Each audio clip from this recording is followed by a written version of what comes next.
da ka ci moriyar ganga sai ka fara sari ga ka canza sabuwar zuga. Idiyar ka babu gaba za ka gane wannan ba.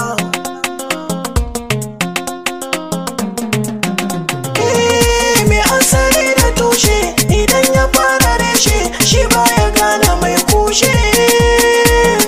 Yau sai na juya harshe cimata babu mushe har gara mamiyar taushe.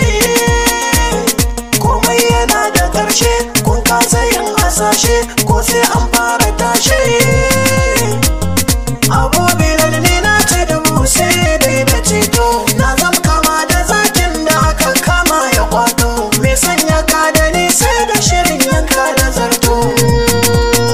Ko nawa za a ce na bayar da na sai kare. Yayi kuɗi idan ba a ban kyauta ba. Ko giza su zo ni zan ankare. Sanya kaɗan ba za su koyan karya ba. Ko a cikin ku ne fice a gudun tsere.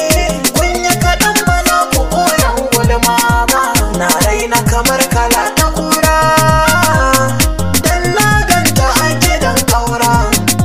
Ni inda nake zuwa da gyara dan wasu suna zaman tsirara. Sun kasa fahimta dan su tsira sai tun naman babu saura. Idan na fara raini kenan na zaɓi muni. Girma da arziki sun jani da na ji ya kira ni to ya gano amini ko amini ya mai bani. To kun tuna shigar ni shi in ya fara nuni baya bidar a ce kwai wanne. Kamar sababu karfi a jiki sai ba da tsoro. Abubuwan ko in ka taɓo ni zan baka horo. Ka daina ne masu taimaka ka zama toro.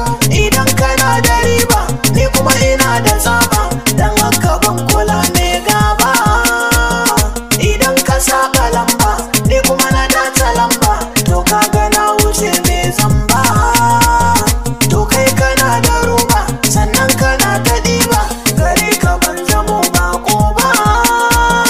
Ashe tafiyar tamu ba ta zundai. Me so a dinga ba shi girma bai nuna daidai. Takun maza tafiya baya kyau a daidai. Ban ce dole a so da baban karya dan haka ba. Ba zan nema a da baban gaskiya dan haka ba.